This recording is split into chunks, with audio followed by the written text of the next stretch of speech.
NHL training camps open today. We're starting to learn lots of information about all the different teams. We do have some very interesting information out of Toronto involving Matt Murray. Of course, some updates on William Nylander and as well as Bobby McMann. I will discuss all the Leaf news coming up next.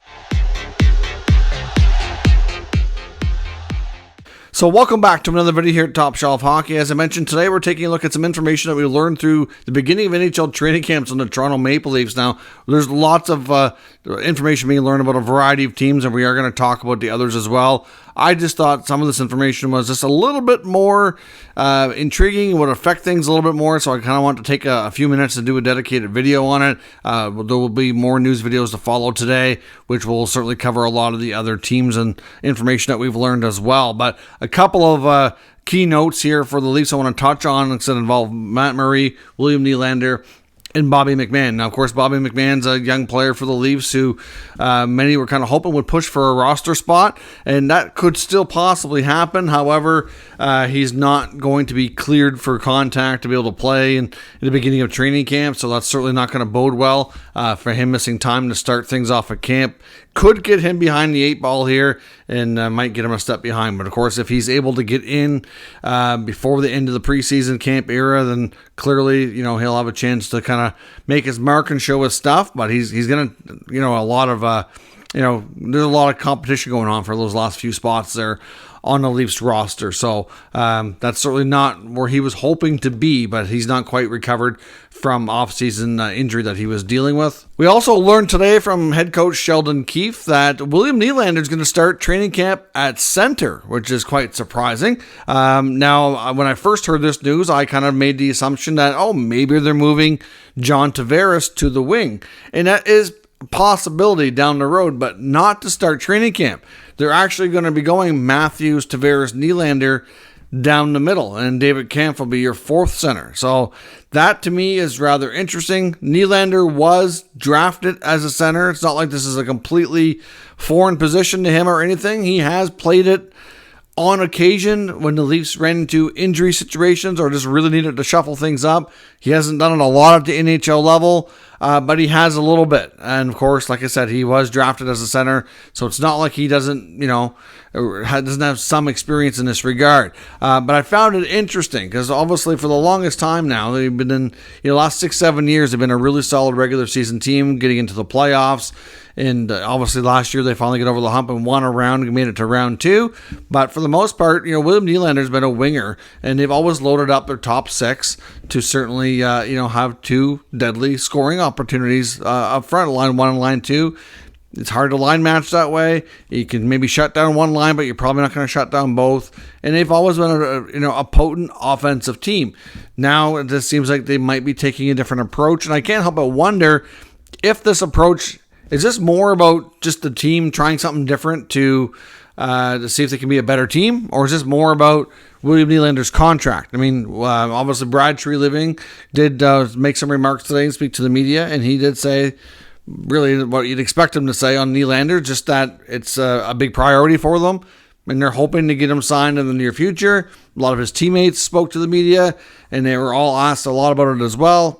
Said the same sort of thing, that they know Willie loves playing in Toronto, and they hope something gets worked out. There was really nothing earth-shattering that was mentioned for comments when it comes to the Nylander contract situation.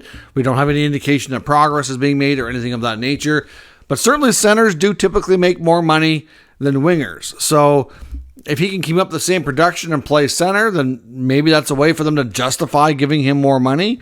Is this a way to kind of justify his demands? I kind of wonder that. But at the same time, if you're going Matthews, Tavares, Nylander, and he's going to be playing more of a third center role, is his production going to dip? And this is going to impact negotiations in the other way.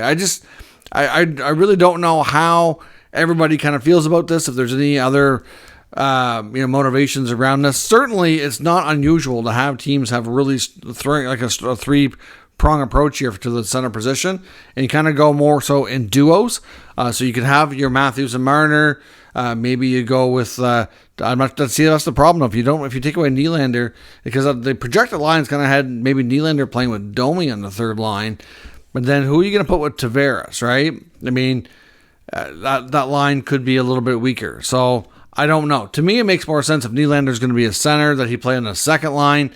You slide Tavares to the wing and make that line kind of similar to what it was. It's just they kind of swap spots. Obviously, it makes more sense to experiment with these things in training camp at the beginning of the season than it does late in the year or in the playoffs. Clearly, you want to find out what you have and see here. But Nylander playing at center, no matter how you shake it and the rationale behind it, it's something new and different. And I wonder how that's going to impact things here for the Leafs. And I wonder if through contract negotiations, for example, if that's something that came up with Nylander's camp, saying that he wants more of an opportunity to play center since that's what he was drafted as, and he's never really been given a spot to do it like with any kind of a full-time basis or a longer trial. It's been more of a fill-in type need from time to time. So we're curious to see how that works out, how it affects things, and how it affects their lines.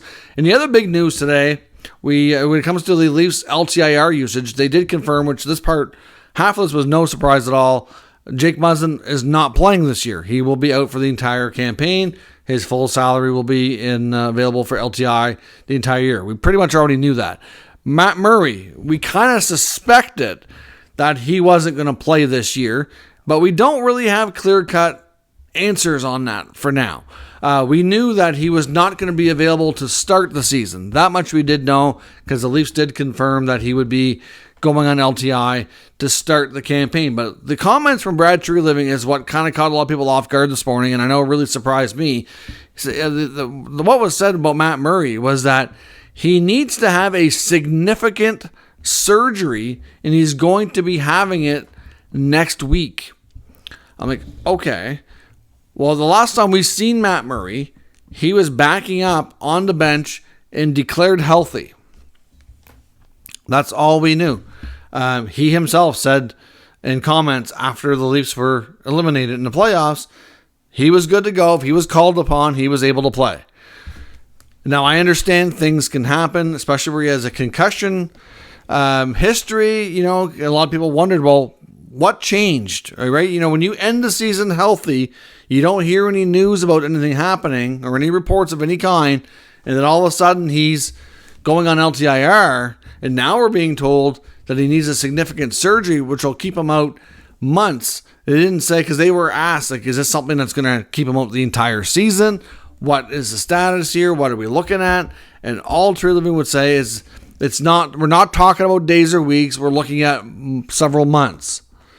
Okay, but he wouldn't say what the surgery was, and he said that was out of privacy and respect for Murray, which again, okay, I understand that, but typically they're a little bit more forthcoming. It just seems bizarre. They had the entire offseason from the time they were eliminated until now, and he's just having surgery now. I mean, I just think that to create less of a buzz about, you know, any potential circumvention or whether or not he's really injured, because you know people are going to, especially where it's the Leafs, it's going to raise a lot of questions, and it just seems a little bit suspicious. You know, obviously, I know the NHL as a league looks into these things, and I'm sure by the time it's going to be on the up and up here, but I just think they need to be more clear and transparent, people, so that you don't have a lot of people going on saying, okay, well, this is really weird and suspicious. You know, all of a sudden he needs a significant surgery and he's going to have it, you know, during training camp. Why couldn't this have happened several months ago? Well, you know, obviously because they knew quite some time ago and fairly early in free agency. I can't remember exactly when it was announced, but it was a long time ago that Murray wouldn't be available to start the year. So if they knew about something then, why is he just having surgery now? You know, is it a case of to make sure he wouldn't be able to play? Like, it just seems bizarre. And if they'd explain things, maybe there's a rational reason that we just don't know. And if we did know, it would make more sense. It wouldn't seem so odd and, you know, a little bit suspicious. But certainly with the Leafs cap situation, I have to think that they kind of need to hope Murray's out for the year, because if he's declared healthy and able to play, and if he, like, that's going to be impossible for them to activate him. So unless they get another player, of course, that's out, you know, that if they run into any other serious injuries with another higher salaried player, for example, which I guess anything can happen through the year, which, you know, hasn't started yet. Just seems bizarre. That's all. And I was kind of, from the Leafs perspective, would think and hope that Brad Treliving might have been able to give a little bit more detail so things didn't seem so odd. But Murray's having a significant surgery. He'll be out for months, is all we know. It's happening, like, I think next week, he said. And like I said, of course, the unfortunate news for McMahon that he's not ready to go yet. And Nylander's going to be, attempting to play center to start training camp. So we'll see where that goes. But let me know your thoughts on this odd Matt Murray news. Stay tuned for at least one, if not more, news videos coming today, as we do expect it to be a pretty heavy news day in the NHL with training camps opening up. Let me know your thoughts in the comments. We'll discuss further. If you're new to the channel, make sure you subscribe and stick around. We'll keep you up to date with all the news, rumors, and analysis of all 32 NHL teams. Thanks for watching, and I'll catch you next time.